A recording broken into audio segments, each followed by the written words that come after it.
여러분들은 뭐 저녁 이게 솔직히 말씀드리면 이제 경매로 좀 물건이 나왔어요. 네.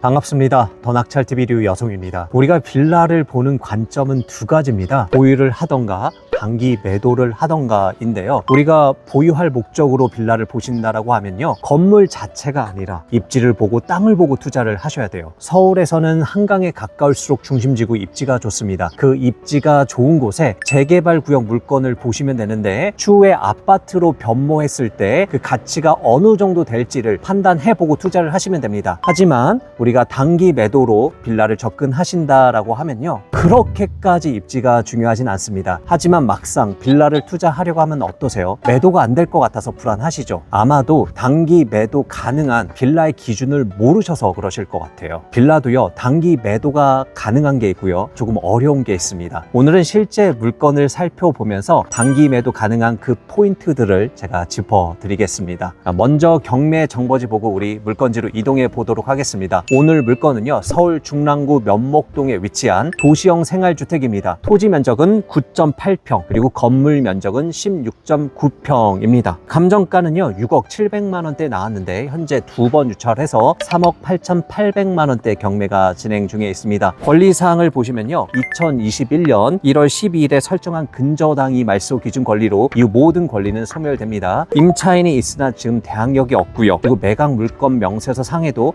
특이사항은 없습니다. 그런데 오늘 물건이요, 토지 별도 등기로 되어 있습니다. 이런 물건은 해야 될까요? 말아야 될까요? 네, 해도 될 게 있고요, 하면 안 되는 게 있습니다. 토지 별도 등기에 대해서는요, 제가 뒤에서 조금 더 상세히 말씀드리겠습니다. 우리가 투자자로 물건을 보신다라고 하면요, 내가 좋아하는 물건이 아니라 내 물건을 사줄 사람의 입장에서 물건을 보실 수 있어야 됩니다. 그래서 빌라 단기 매도의 기본 전제는요, 내 물건을 사줄 매수자의 입장에서 포인트를 생각하실 수 있어야 돼요. 그 첫 번째가 입지입니다. 근데 재개발 구역과는 좀 다르게 입지를 보셔도 됩니다. 이 재개발 구역, 보유할 빌라는요, 입지가 정말 중요합니다. 왜냐하면 서울 여기저기 현재 정비구역 지정이 되어 있거든요. 근데 정비구역이 지정이 되어 있다라고 해서 무조건 아파트가 올라가지는 않습니다. 될 곳만 됩니다. 그래서 정말 될 만한 입지를 잘 고르셔야 돼요. 우리가 단기 매도로 접근할 때도요, 입지가 중요하긴 합니다. 그런데 입지에 따라서 이미 가격대가 형성이 되어 있어요. 그래서 솔직히 말씀드리면 내 투자금으로 할 수 있는 물건을 보시면 됩니다. 그럼에도 단기 매도로 접근하신다라고 하면 일자리 접근성은 따져보셔야 돼요. 오늘 물건은요, 용마산역에서 5분 거리에 있습니다. 역세권이죠. 그런데 이 용마산역 하면 잘 모르실 수도 있어요. 2호선과 7호선 군자역은 아시죠? 그래서 두 정거장만 올라오면 용마산역이 있습니다. 역세권도 중요하지만 지하철을 타고 어디에 갈 수 있는지가 굉장히 중요한데, 용마산역에서 20분 정도만 가면 강남에 갈 수 있습니다. 강남 일자리까지 접근성이 굉장히 좀 뛰어납니다. 괜찮죠? 하지만 다만 조금 불편할 수도 있는 게, 이 용마산역이 용마산역이라는 일처럼 약간 구릉지에 있어요. 물건지에서 용마산역까지는 조금 언덕이 있습니다. 이 부분은 조금 감안하셔야 될 것 같아요. 그리고 두 번째는 초등학교가 가까워야 됩니다. 왜냐하면 자녀가 초등학교 다닐 때까지는 빌라에 사는 세대가 굉장히 많습니다. 아이가 중학생이 된다라고 하면 혼자 갈 수 있는 나이가 되니까 중학교까지 가까울 필요는 없는데, 그리고 또 그때쯤 되면 열심히 저축을 하고 자금을 모아놨다가 또 아파트로 이사 가시는 세대가 많아요. 그래서 이 초등학교까지는 빌라에 거주하시는 분들이 많기 때문에 초등학교가 가까운 게 중요합니다. 이미 제가 지금 물건지 앞에 도착을 했거든요. 요 오른쪽이 오늘 물건지고요. 그리고 왼쪽 보시면 바로 뭐가 보이죠? 초등학교가 보입니다. 물건지에서 초등학교까지 제가 천천히 걸어도 1분이면 갈 수 있는 위치에 있죠. 제가 뛰어가면요, 몇 초 안에 갈 수 있을 것 같습니다. 그만큼 초등학교가 가까워서 자녀들 학교 보내기에는 굉장히 좋은 위치에 있습니다. 세 번째는 건물 상태가 굉장히 중요합니다. 네 가지 보셔야 되는데, 가급적이면 준신축인 게 좋고요. 그리고 주차장 대수도 우리가 확인을 해야 되고, 방 3개인 거 너무 중요합니다. 그리고 요즘은 엘리베이터까지 있는 게 중요합니다. 근데 이 네 가지 요소에 교집합되는 빌라를 찾는다라고 하면요, 그렇게 많지는 않을 거예요. 그래서 이 네 가지 요소들은 좀 복합적으로 판단을 좀 해보셔야 됩니다. 요즘요, 서울 신축 빌라 공급이 안 되기도 하고요, 공사비가 너무 많이 올라서 빌라 분양하면 가격이 어때요? 굉장히 비쌉니다. 위치에 따라서 좀 다르긴 하겠지만 최소 6억 이상 합니다. 그러다 보니 분양이 잘 될까요? 좀 쉽진 않습니다. 왜냐하면 그 정도 가격대라고 하면 서울의 빌라가 아니라 수도권에 있는 아파트 사서 들어가려고 하기 때문이겠죠. 건축주 입장에서는 이렇게 분양이 안 되니까 뭐라도 할까요? 네, 전세라도 하려고 합니다. 네, 그 전세 가격마저도 비싸죠. 이게 보증보험이 된다라고 하더라도요, 내 돈 4억, 5억 들여가지고 전세 들어가기가 불안해합니다. 그래서 쉽진 않아요.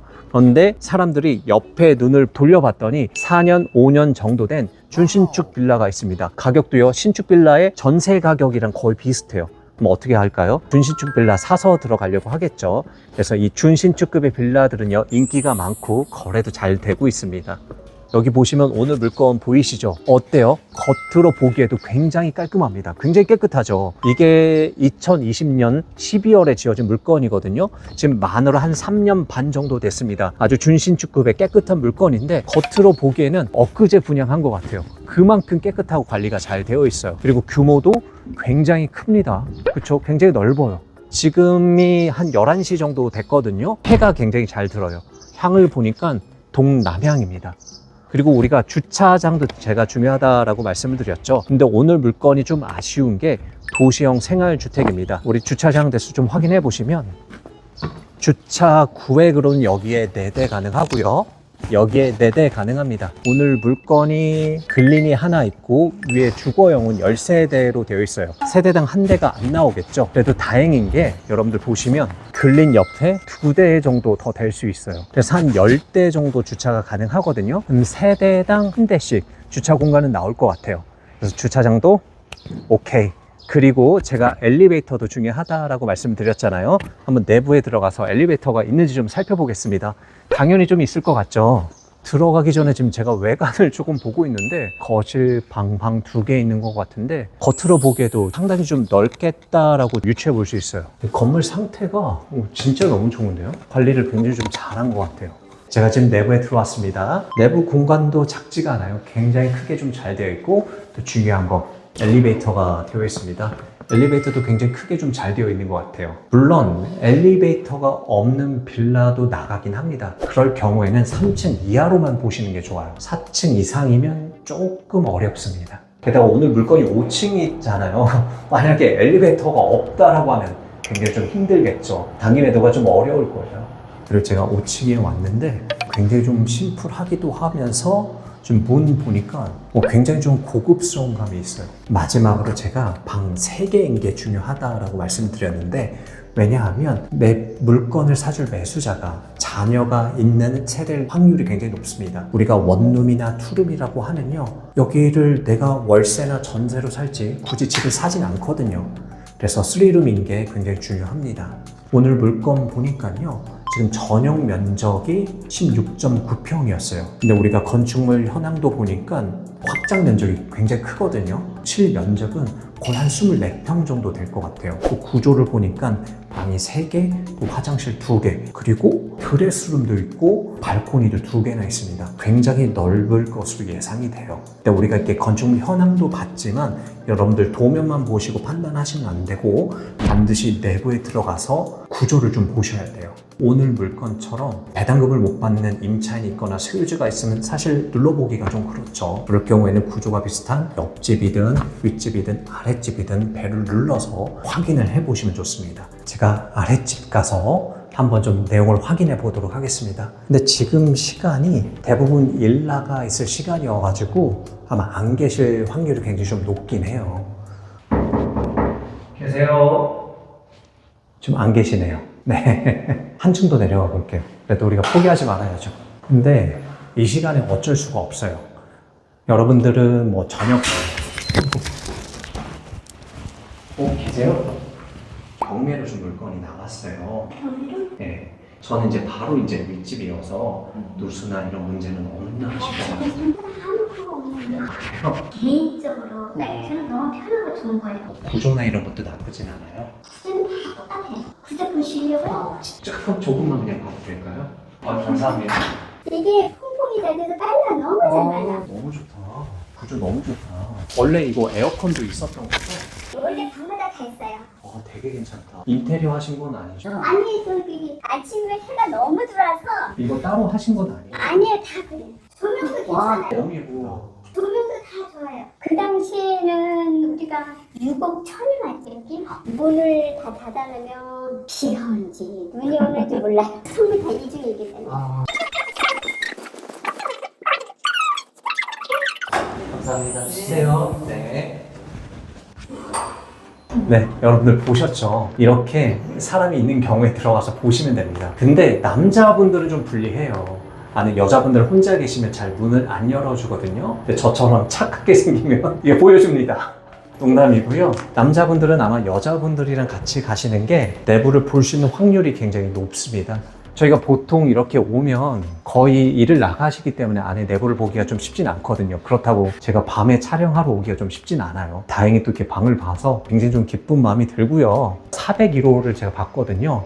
사실 빌라도 3층, 4층이 가장 좀 비쌀 거예요, 분양할 때. 한 6억 1,000에 분양을 받아서 들어왔대요. 그러면 지금 저희 감정가가 6억 800이 나왔잖아요. 그 시세 정도일 것 같아요. 다만 지금 그 가격에는 아마 좀 매도가 좀 어려울 것 같고, 현실적인 가격은 그래도 우리가 조사는 해봐야 됩니다. 옥상도 한번 좀 올라가 보겠습니다. 여기 또 문이 2개 있습니다. 이쪽으로 가보시죠. 우와, 빌라 옥상에 올라와 보니까요, 이렇게 수납할 수 있는 창고들도 있습니다. 안 잠겨 있네요. 각 호실마다 쓸 수 있는 창고도 돼 있고, 여기는 뭐 다육이를 누가 직접 이렇게 키우시나 봐요. 이쪽에 사시는 분들이 상추 이런 것보다는 뭐 이런 취미들을 좀 가지고 계신 것 같아요. 뷰가 굉장히 좀 시원해요. 저쪽이 신논현이거든요. 논현동 보이시죠? 저기에 저희 더 낙찰TV가 있습니다. 아주 굉장히 좋은 뷰를 가지고 있네요. 옆에도 좀 건너가 볼게요. 반대쪽 옥상에도 역시 각 호실마다 사용할 수 있는 이런 창고 공간이 있고요. 여기는 보다 좀 심플하네요. 다육이 키우시는 분이 여기는 손을 안 대셨나 봐요. 대신 중간에 화단이 있죠. 이런 거 잘 따가지고 솔잎차 만들어 먹으면 좋겠죠. 단기 매도 가능한 포인트들을 살펴보면서 오늘 물건 전체적으로 살펴봤습니다. 어떠신가요? 단기 매도 가능할 것 같나요? 네.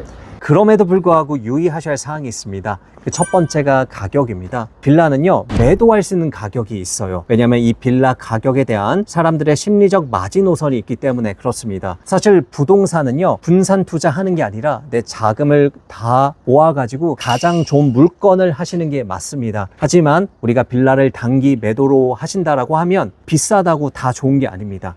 목적에 따라서 달라지죠. 오늘 물건은요, 감정가가 6억 800만 원대입니다. 그리고 인근에 2년 된 신축급 빌라가 지금 5억 후반대 매물들이 나와 있습니다. 하지만 아마 지금 거래가 되고 있지는 않을 거예요. 현실적으로 할 수 있는 가격대가 중요합니다. 오늘 물건은 2번 유찰돼서 현재 3억 8,800만 원대이거든요. 이번 회차에 들어가야 하는 건 맞습니다. 하지만 시세 조사를 명확하게 하셔서 내 물건이 팔리는 가격대를 정확하게 조사하시는 게 좋습니다. 시세 조사만 잘 하셔도 100% 수익이 납니다. 자, 이 시세 조사하는 거는요, 내 물건과 가장 컨디션이 비슷한 물건들이 주변에 얼마나 있는지 살펴보고요, 내 물건이 어느 정도 위치에 있는지를 명확하게 아시는 게 중요하죠. 두 번째가요, 오늘 물건에만 해당되는 경우입니다. 앞서 말씀드렸듯이 오늘 물건은 토지 별도 등기가 있는 물건입니다. 오늘 물건처럼 집합 건물은요, 신축이 되면 토지가 대지권으로 정리가 돼야 되거든요. 그런데 이 토지에 근저당이나 가압류가 잡혀 있으면 건물 등기 표지부에 토지 별도 등기가 있다라고 표시를 합니다. 자, 오늘 제가 이 토지 별도 등기에 대해서 다 말씀드리긴 어렵습니다. 왜냐면 배가 산으로 갈 수 있습니다. 토지 별도 등기에 대해서는 제가 추후에 영상을 따로 만들어서 자세히 설명드릴 수 있도록 하겠습니다. 자, 오늘 물건에 대해 상황만 말씀을 드리면요, 2020년도에 건축주가 빌라를 지어서 분양을 하기 위해서 토지를 샀습니다. 근데 자기 돈으로 다 못 사니까 은행에 돈을 빌려서 근저당을 잡아놨죠. 그래서 빌라가 한 호실 한 호실 분양되면서 토지 별도 등기를 계속 하고 있었습니다. 그런데 오늘 경매 물건 501호만 분양이 안 된 건지, 아니면 이 건축주가 이 501호를 가지고 뭘 하려고 했었는지는 정확한 이유는 우리가 알 수가 없어요. 다만 이 해당 부분만 토지 등기에 별도로 근저당이 잡혀 있습니다. 중요한 거는요, 토지의 근저당권자가 경매 신청을 하기도 했고요, 그리고 감정평가서에 토지 부분도 포함되어 있기 때문에 별다른 문제는 없습니다.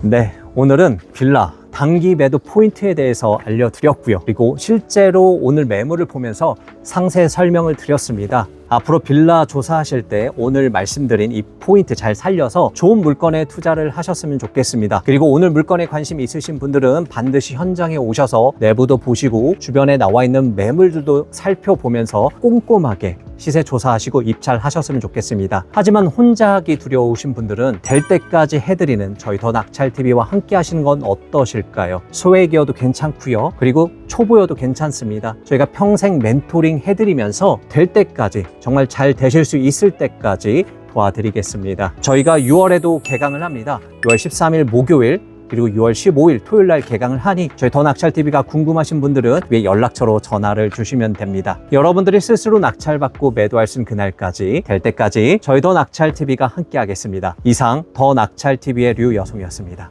감사합니다.